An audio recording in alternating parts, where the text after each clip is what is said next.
Hello everyone, welcome to study with Tisha. तो आज हम एजेपी जो सब्जेक्ट हमारा चल रहा है उसमें सेमेस्टर 6 में जो चैप्टर 4 हम है एजेपी में पढ़ रहे हैं। चैप्टर 1, 2, 3 और 5 भी हमने कंप्लीट कर दिया। सिर्फ 2 चैप्टर बाकी है, वो एग्जाम तक खत्म हो जाएंगे। तो उससे पहले आप प्रीवियस ईयर के प्रीवियस जो वीडियोस है वो सारे एक बार कंप्लीट कर देना, उसके बाद यहाँ पे आना, ठीक है? क्योंकि आप डायरेक्ट देखोगे तो समझ में नहीं आएगा, इसलिए फर्स्ट, सेकंड, थर्ड चैप्टर पहले देख लेना, ठीक है? तो अभी हम आज के लेक्चर में देखेंगे जेएसपी सेशन ट्रैकिंग। अभी जेएसपी सेशन ट्रैकिंग क्या है वो हम पहले अच्छे से समझते हैं कि क्या है। तो जेएसपी सेशन ट्रैकिंग, अभी उससे पहले जिसने भी पहले से वीडियोस लेक्चर देखे होंगे उसको तो सब कुछ पता ही होगा, बट तो भी मैं एक बार आपको समझा देती हूँ कि जेएसपी क्या है। जेएसपी क्या है? तो नॉर्मली हम जब भी क्लाइंट एंड सर्वर के बारे में बात करते हैं कि क्लाइंट जो है वो सर्वर को रिक्वेस्ट भेजता है, ठीक है? ठीक है, अभी सर्वर जो है वो उसको रिस्पॉन्स देता है, गॉट इट? अभी सर्वर के अंदर एक सर्वलेंट होता है, सर्वलेंट के अंदर एक क्या होता है, जेएसपी पेज होता है, ठीक है? तो ये जो जेएसपी पेज है, जो भी इसने रिक्वेस्ट की होगी, ठीक है, वही ये जेएसपी पेज बनाएगा, उसको वो सर्वलेंट को देगा, सर्वलेंट वापस से सर्वर को देगा, और ये सर्वर जो है वो क्लाइंट को देगा। तो ये जो जेएसपी है, ठीक है, अभी देखो ये कोई वेबसाइट है, देखो इधर कोई वेबसाइट है, ऐसा समझो कि गूगल को दिखता है। तो गूगल में हमने यहाँ पे सर्च किया कि भाई अमेजोन की हमने रिक्वेस्ट की, वो सर्वर पे गया, फिर अमेजोन की पूरी वेबसाइट हमने हमारे यहाँ पे शो गई। तो ये पूरा एक क्या हुआ, एक सेशन हुआ। क्या हुआ? ये पूरा एक सेशन हुआ, ठीक है? अभी मैंने क्या किया, फिर से मैं शो किया, फिर वापस से सर्वर के पास गया, फिर सर्वर ने वापस से मैं शो दिया, तो ये पूरा एक सेशन हुआ। अभी ये सेशन को पता नहीं है कि आगे कितने सेशन हुए, ये सेशन को पता नहीं है कि आगे कितने सेशन हुए, ठीक है? यानी कि उसकी काउंटेबिलिटी उसके पास नहीं है, ठीक है? तो ये जो सेशन काउंट करना है, सेशन जो काउंट करना है, वो करने के लिए we have to apply some object, यानी कि सेशन ऑब्जेक्ट का हम यूज करेंगे, जिससे हमें सेशन कितने हुए, कितनी बार वो जो क्लाइंट था वो अमेजोन पे कितनी बार आया, ये सारे सेशन का काउंट रखने के लिए हम सेशन ऑब्जेक्ट का यूज करेंगे। ये सिंपल सी थियरी थी, अभी हम आगे देखते हैं, ठीक है? तो जेएसपी सेशन ट्रैकिंग क्या है ये हम अभी थियोरेटिकल देखते हैं कि as HTTP is a stateless protocol. Stateless यानी कि वो स्टोर नहीं करता था पहले, ठीक है? वो स्टोर नहीं करता, उसको पता नहीं होता कि किसने क्या सर्च किया, एक्सेट्रा एक्सेट्रा। तो एचटीटीपी वो एक स्टेटलेस प्रोटोकॉल है। दे कैन नॉट मेंटेन और रिस्टोर द यूजर्स डेटा। वो यूजर की जो डेटा है, यूजर का उसका जो डेटा है उसको वो स्टोर नहीं करता था, मतलब नेक्स्ट सेशन जो भी आया तो उसको पता नहीं चलता था।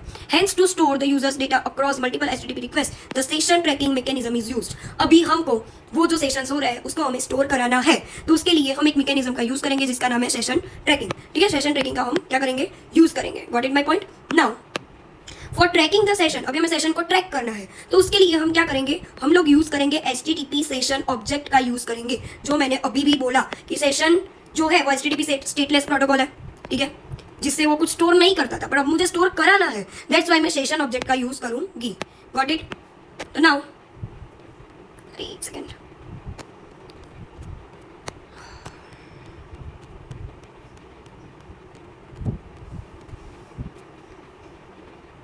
ओके, तो हम अभी क्या करेंगे, ट्रैकिंग के लिए एचटीटीपी सेशन ऑब्जेक्ट का यूज करेंगे।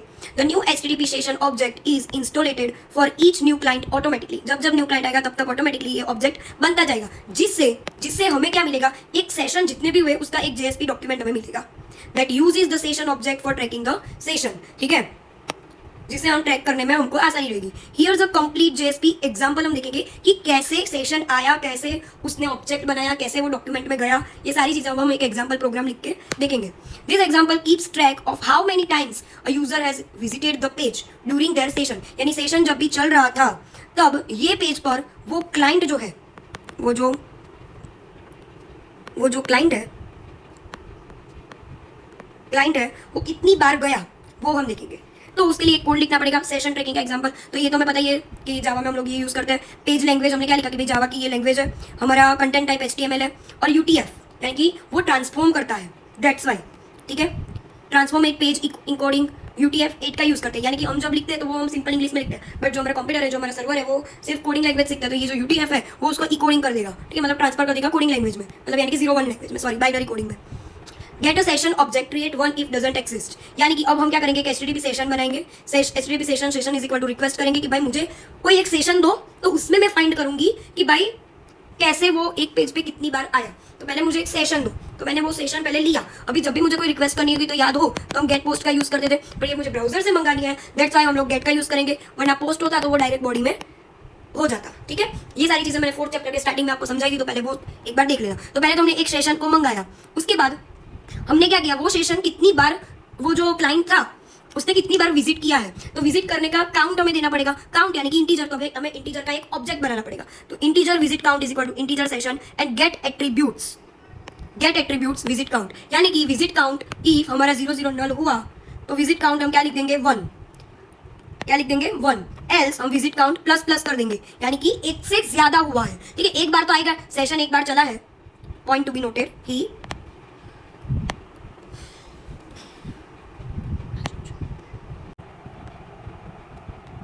ओके। तो इसमें क्या है, इफ जो ये विजिट काउंट जो है वो नल निकला, यानी कि जो ये क्लाइंट है उसने एक ही बार वो वेबसाइट को विजिट किया और दैट्स इट, खत्म, तो उसका विजिट काउंट कितना होगा, सिर्फ 1। बट और एल्स इसका, और एल्स इफ वो नल ना निकला, ठीक है, तो विजिट काउंट क्या होगा, प्लस प्लस, यानी कि विजिट काउंट मतलब उसने एक से ज्यादा बार उसने ये जो है उसको विजिट किया है। ठीक है, डन। तो अभी सेशन जो है उसका हम एक एट्रीब्यूट सेट करेंगे कि भाई विजिट काउंट कितना है। ठीक है, फिर HTML बॉडी और you have visited this page, और जितना भी काउंट हुआ होगा वो हम यहाँ पे लिख देंगे। तो your is the your session tracking में कितनी बार उसने वो वेबसाइट को विजिट किया है उसका कोड यहाँ पे आ गया। ठीक है, this code retrieves the session object, check if visit count exist, then increment कर देगा वो, वरना वो जितने भी काउंट अपडेटेड होंगे उतना बताएगा, वरना एज इट इज 1 ही रखेगा, क्योंकि कोई भी सेशन है तो वो एक बार तो हुआ ही होगा।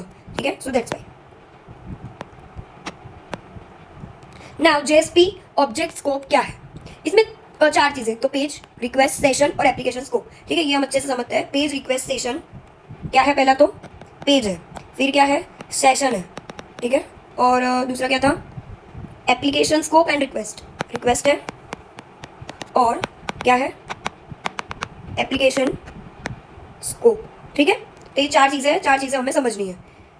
तो नाउ देखो, पेज स्कोप क्या बोल रहा है कि page scope keeps data accessible only with in a current JSP page, यानी कि JSP में देखो, यहाँ पे JSP में जो भी अभी करंट पेज होगा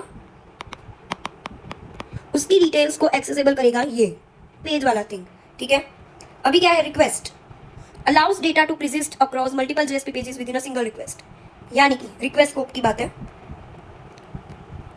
रिक्वेस्ट स्कोप में क्या होगा कि एक पेज ऑलरेडी चल रहा है, पेज इज रनिंग, फिर भी उसको दूसरे पेज के लिए रिक्वेस्ट करनी है तो वो कर सकते थे। ये सारी चीजें कहाँ पे आएगी, रिक्वेस्ट स्कोप में।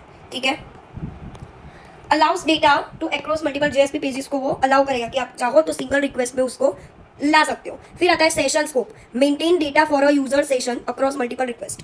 Maintain data for a user, यानी कि सेशन जो हो रहा है उसका डेटा को मेंटेन कौन करेगा, ये सेशन वाला। और एप्लीकेशन क्या करेगी, डेटा को शेयर करेगी across all the users and requested with in the web application, यानी कि कोई एप्लीकेशन है।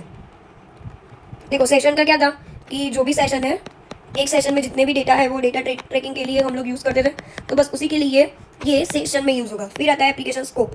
एप्लीकेशन स्कोप में क्या होगा कि एक एप्लीकेशन यहाँ पे है ऐप 1, और दूसरे जगह पे कोई दूसरा पर्सन है, वो भी वही एप्लीकेशन, ये पर्सन 1 है और ये पर्सन 2 है, तो उसने रिक्वेस्ट भेजी, इसने रिक्वेस्ट भेजी, मतलब बहुत सारे पर्सन एक दूसरे को रिक्वेस्ट भेज रहे हैं, तो वो एप्लीकेशन थ्रू हो रहा है, दैट्स वाई इसको बोलते हैं एप्लीकेशन स्कोप। तो ये 4 चीज़ें हैं, page, request scope, session and application scope. ठीक है, देखो अभी एक क्लाइंट है, अभी एक क्लाइंट जो है, ये जो क्लाइंट, उसने क्या किया, एक पेज के लिए रिक्वेस्ट भेजी, पेज 1 के लिए। ठीक है, पेज 1 के लिए रिक्वेस्ट भेजी, पेज 1 के लिए रिक्वेस्ट भेजी, फिर उसने यहाँ से दूसरे पेज के लिए रिक्वेस्ट भेजी, तो उसका रिस्पॉन्स इसको मिल गया। ये पेज के लिए उसने रिक्वेस्ट की थी, तो ये उसका भी इसको रिस्पॉन्स मिल गया। फिर यहाँ से उसने कोई रिक्वेस्ट भेजी थी, तो यहाँ से उसको रिस्पॉन्स मिल गया। ठीक है, तो ये क्या हुआ, रिस्पॉन्स वाला, कि उसने रिक्वेस्ट भेजी तो रिक्वेस्ट स्कोप, रिस्पॉन्स भेजा तो रिस्पॉन्स स्कोप। ठीक है, और ये सारे क्या है, पेजेस है, क्या है, ये सारे हैं पेजेस, तो ये हो गया पेज स्कोप।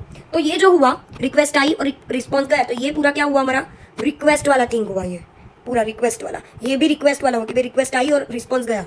ठीक है, फिर ये पूरे का पूरा एक क्लाइंट के अकॉर्डिंग है, पूरे एक क्लाइंट के अकॉर्डिंग ये सारी चीज़ हुई है। ठीक है, ये सारी चीज़ें वो एक ही क्लाइंट के अकॉर्डिंग, तो उसको हम बोलेंगे सेशन स्कोप। ये पूरे का पूरा जो होगा, ये जो पूरे का पूरा है, ये पूरे का पूरा उसको हम बोलेंगे सेशन स्कोप। ठीक है, उसके बाद आएगा एप्लीकेशन स्कोप। एप्लीकेशन स्कोप जो है वो सेशन के अकॉर्डिंग ही रहेगा, क्योंकि ये है ना, मतलब एप्लीकेशन थ्रू ही हो रहा है, सो दैट्स वाई। ठीक है, तो ये आप लिख दोगे तो भी चलेगा। तो ये पूरा फंडा था JSP ऑब्जेक्ट स्कोप का। ठीक है, अभी नेक्स्ट लेक्चर में हम लोग देखेंगे JSP डेटाबेस एक्सेस, यानी JSP आई तो अभी आपको पता ही होगा, एक सेकेंड आप देख के जाओ। जेएसपी क्या है, ये तो मैंने बोला ही था कि एक क्लाइंट होता है, वो सर्वर वाला थिंग, ठीक है। बट अभी जो जेएसपी पेज जो बना रहा है ना, तो जेएसपी पेज में वो डेटा लाने के लिए भी तो उसको डेटा चाहिए होगा, तो वो कहाँ से लाएगा, डेटा बेस में से लाएगा ना। सो वो डेटाबेस कैसे एक्सेस करता है ये लोग, वो हम देखेंगे, ठीक है।